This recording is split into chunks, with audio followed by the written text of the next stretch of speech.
Welcome, I'm David. I'm Lindsay, And this is Desmonds Donders. Hello and welcome to this week's Donder. Lovely spot we're at. It's not a new one to us, but we're here this weekend with Kev and Sarah and Jimmy and Belle. Kev, you know his channel if you've watched us before, and if you don't, there'll be a link below. And Jimmy does have a channel, but he doesn't post a lot. But there could be some more in the offing. His current link is below, and I'm sure he'll let us know in there if he starts up a new place. But anyway, I'm going looking for the birds. Lindsay arrives tonight. I've already seen a good lot of birds, and Kev and Jimmy are out fishing. Doubt they'll catch anything, but they're out fishing at least. So let's have a look.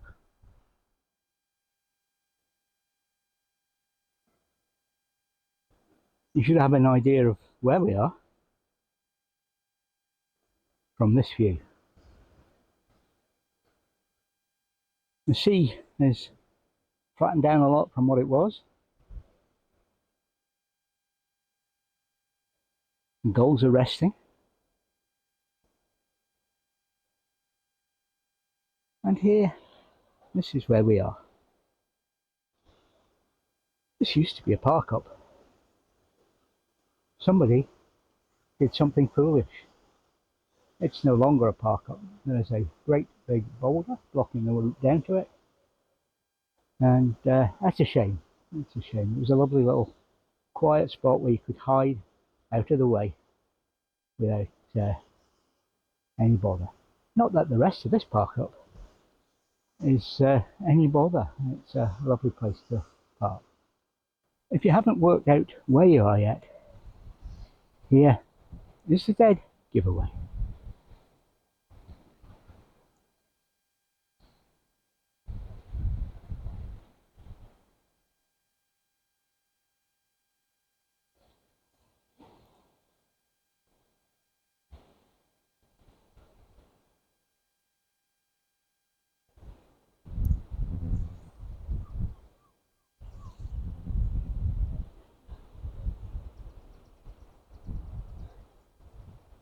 Yes, we're at Portsoy Pool.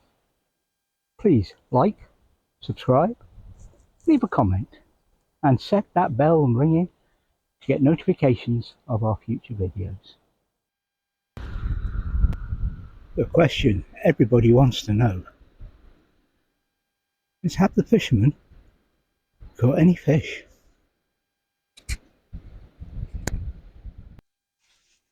Hello, and once again, we're not in the doorway. I've kind of decided that the doorway's not a good idea. It's where I sit a lot, but hey. So, what are we going to talk about this week? Well, this week's just a tale. No whining or moaning. Well, except a little bit. I'm going to talk about a visit we made when Craig was only 18 months or so old. Maybe, 18 months old. We were going to visit my parents. My father wasn't there. My mum was. And we went to see them, friends of the family, etc. But as I arrived there, I was getting in a worse and worse mood. Things were going literally from bad to worse to worse. And I was just really in a bad mood. I don't know what it was. But I found out. I went to make coffee. Yes, I drank coffee at the time. Not like now, not tea, but coffee. I drank a lot of coffee. That's what happens. So I went to get coffee, and my mum kept the coffee in a ceramic jar which looks like a sack of beans, coffee beans. I took the lid off, empty.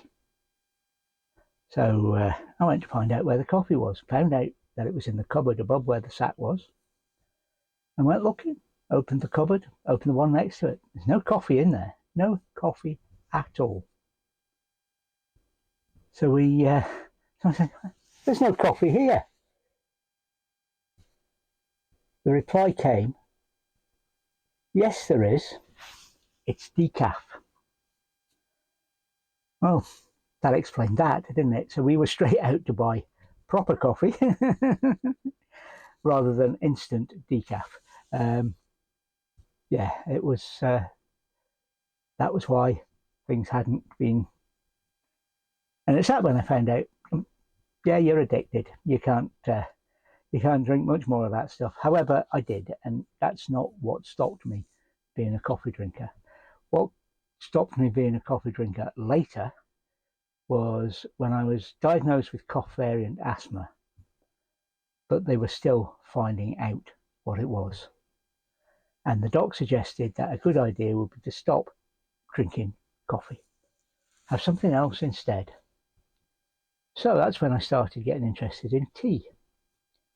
In fact, tea took over when they discovered that it wasn't cough variant atmosphere, but the toxic Aberdeen air that I was reacting to. Then things became better. But I didn't go back to coffee. I stuck with tea. And I probably drink more tea than I ever drank coffee. It's just, I like my tea. I drank my coffee black, no sugar. I drink my tea of whatever variety. Black, no sugar. I like normal tea, black tea. I like green tea.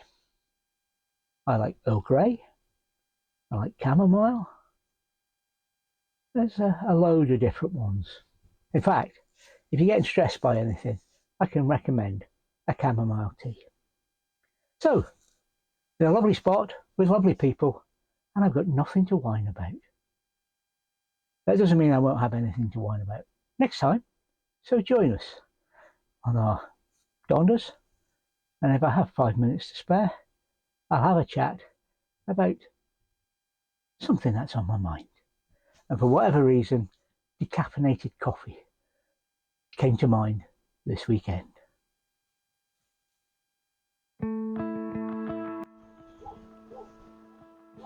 Gulls sitting, gulls brooding. I haven't seen any youngsters, so they're late this year.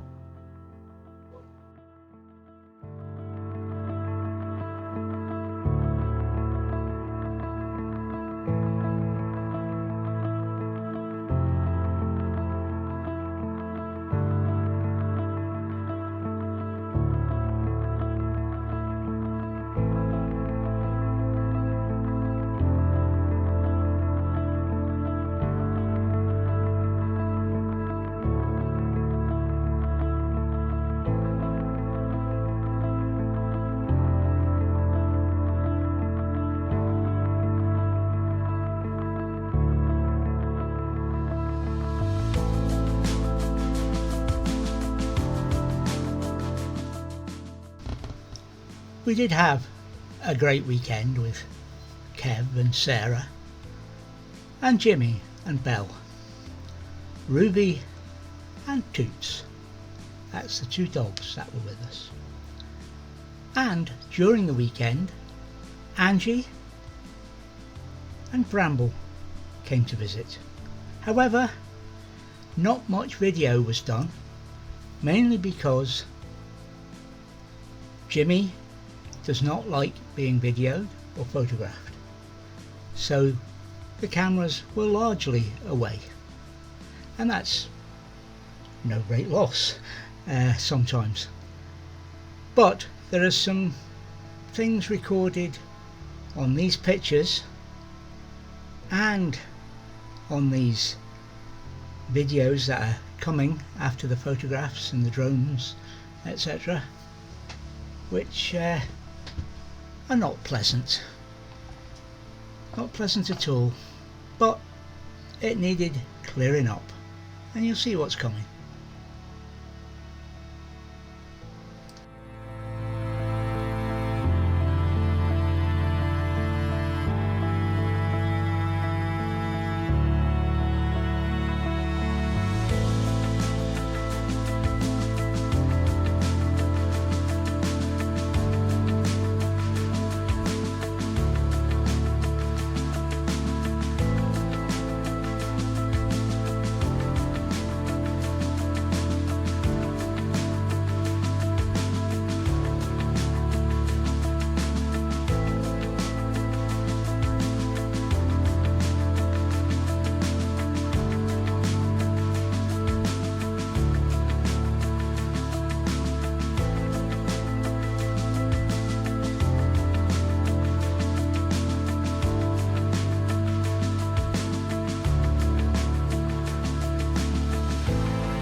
You interested if that was locals though, or travellers? No, it'll be locals. Yeah.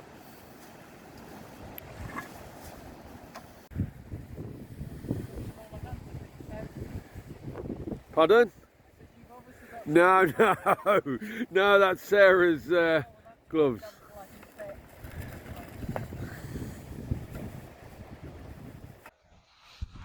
We're back in the doorway, I'm afraid. This has just come up, and it's because we've lost another park up. But not just another park up, one of our favourites. Especially as it's just off one of our routes and we can use it as a stopover. Well, no more, thank you very much. But no doubt, most of the people watching this don't even know where the park up is. It's Aberdeenshire by the river. It's been packed all summer. And it doesn't surprise me that no parking, no overnight parking signs have gone up there. That what surprised me is it hasn't been there sooner, because that car park has been full, literally full. The locals haven't been able to use their car park. We'll come back to why I say their car park. Why do people do it? I don't know. We wouldn't have done it if there'd been more than 2 or 3 in a place which can hold 24, as many people have proven over and over and over again. That's not the way you should be working. Sorry, I can hear the eider ducks behind me and gulls. But yeah, to get back on topic. So that one's lost for the moment. Now remember, I said the locals couldn't get on their car park. Well, the locals don't mind the vans as long as they can use their car park. But at the moment, of course, they couldn't. So I keep using the word there because apparently the council have imposed this without the will of the locals, without consulting the locals, probably because somebody high up from the council drove past and wanted to go to the river. That's irrelevant. People shouldn't have been parking their motorhomes the way they were. The thing of it is that Moray Council don't actually own the car park. No, they don't. They lease it. They lease it from the community council, from the people of Aberdeenshire, Charleston of Aberdeenshire. The problem with that is they leased it at a dirt cheap rate, and they would take on the maintenance. But the locals want it back. They want it back, and there is community action going on to remove the lease. So maybe we will get it back. And why are they removing the lease? Well, as usual, Moray Council aren't doing what they say. The council, which is Tory-led since the last council elections, is kind of forgetting its obligations. They're not maintaining the play park, the car park, the grassy areas. It's a lovely play area there. Great for just walking about on as well. And the bridge. And the bridge is kind of important because there's people live over the other side of the river. With the only way to the town is over it. But it's not Moray Council's first game at this. In fact, somebody is living in a lovely big house. I don't know where, because Moray Council had been gifted some land, but then they'd sold a couple of houses which are adjoining it, etc., which didn't belong to them. And one of the people returned from abroad wanted their house, and lo and behold, there's an oldies built there. So now, of course, the station, the grand house somewhere abroad, no doubt. And what are we stuck? With a crappy council that doesn't know its arse from its elbow. Anyway, enough of a moan. This video is going to be all moan the way it's going. No, the first one was a tale. Here's hoping we get our car park back. Well, Aberdeenshire get their car park back and we get to use it again. But just to note that in the meantime, the sign Moray Council have put up is unenforceable. It doesn't carry the relevant car park restriction information. It also is illegal under UK law because it discriminates against camper vans. It's an all or nothing now, guys. No overnight parking, full stop. Gated perhaps to stop that, but then you have to employ somebody to open the gate, don't you? Ah dear.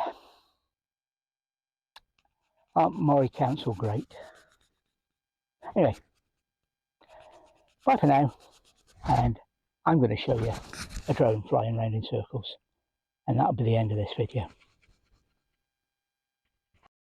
Thank you for watching Desmonds Donders, and whatever you're doing in the countryside, please take nothing but memories and leave nothing but tracks.